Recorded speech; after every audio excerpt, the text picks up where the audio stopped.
शायद उस रात शुक्रवार था। मैं अपनी दुकान पर बैठकर कपड़े सी रहा था। तभी अचानक मुझे एहसास हुआ कि दुकान के सामने सीढ़ी के पीछे कोई छुपा हुआ है जो बार बार मेरी ओर देख रहा है और फिर से छुप रहा है। मैंने गौर कर वहां देखा तो मुझे पता चला कि वहां कोई आधी उम्र का मर्द था जिसके आधे सिर पर घुंघराले बाल थे और उसकी आंखें रेडियम जैसी नीली चटकती। उसका भयानक रूप देखकर मेरे तो रोंगटे खड़े हो गए। मुझे डर तो लग रहा था, पर फिर भी हिम्मत कर के मैंने वहां जाकर देखने का फैसला किया। सीढ़ी की ओर जाते वक्त मेरे पैर कांप रहे थे और मेरे दिल की धड़कनें भी तहाशा तेज हो चुकी थी। वहां पास जाकर मैंने देखा तो हकीकत में कोई आधी उम्र का इंसान वहां बैठा था और उसने खाकी वर्दी पहन रखी थी।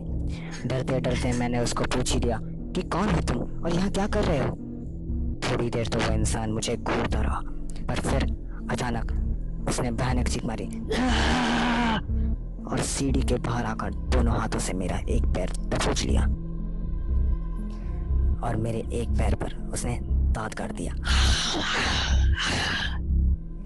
मैं तो सदमे में आ गया। चिल्लाते हुए मैंने उसके सिर पर मुक्के मारे।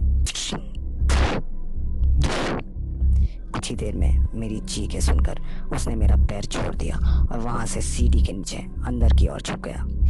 वहां पर फौरन लोग जमा हो गए और सब मुझसे पूछने लगे कि क्या हुआ था, बता तो सही क्या हुआ था।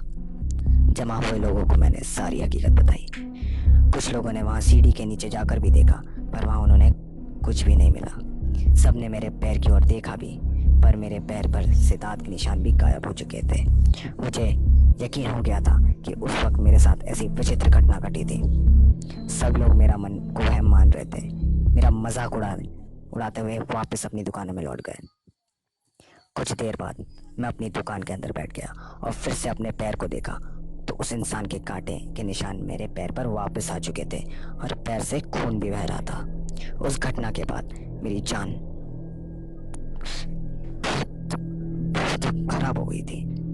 मैंने रात को 8 बजे ही दुकान को ताला लगाने का फैसला कर लिया और ताला लगाकर घर चले गया। मैंने सारी बात अपने पापा और मम्मी को बताई। वो दोनों भी सोच में पड़ गए। मेरा मन तो नहीं था, पर काम इतना था कि दूसरे दिन भी मुझे दुकान जाना ही पड़ा। उस दिन दोपहर में मुझे वापस वही इंसान फिर से सीढ़ी के नीचे दिखा। इस बार मुझे उसे छोड़ना नहीं था। मैंने फौरन कैंची उठाकर सीढ़ी की ओर फेंकी। मेरी कैंची ठीक उसके पैर पर जाके लगी। उसने मेरी ओर देखा और वो मानसिक बीमारों की तरह हंसने लगा। उसने फिर अचानक उसी कैंची को अपने पैर पर छुपा दिया। यह सब देखकर मेरे तो होश उड़ गए। मैं दुकान में बैठा ही पूरी तरह से कांपने लगा। मेरी सांसें फूल रही थी और ऐसा फील हो रहा था कि दिल का दौरा पड़ गया। अभी उस वक्त मैं बेहोश होने ही वाला था कि मेरे पापा दुकान आ गए। उन्होंने मुझे संभाला। मेरे गले से आवाज़ तो निकल नहीं रही थी, पर मैंने इशारा किया कि उस भयानक इंसान की ओर देखने को कहा। पापा ने भी उसे देखा और फिर जो उन्होंने किया वो मैं सपने में भी नहीं सोच सकता था।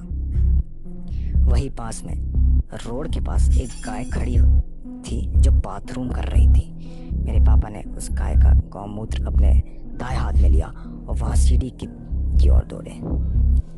वहां जाकर पापा ने गौमूत्र भयानक इंसान पर छिड़क दिया।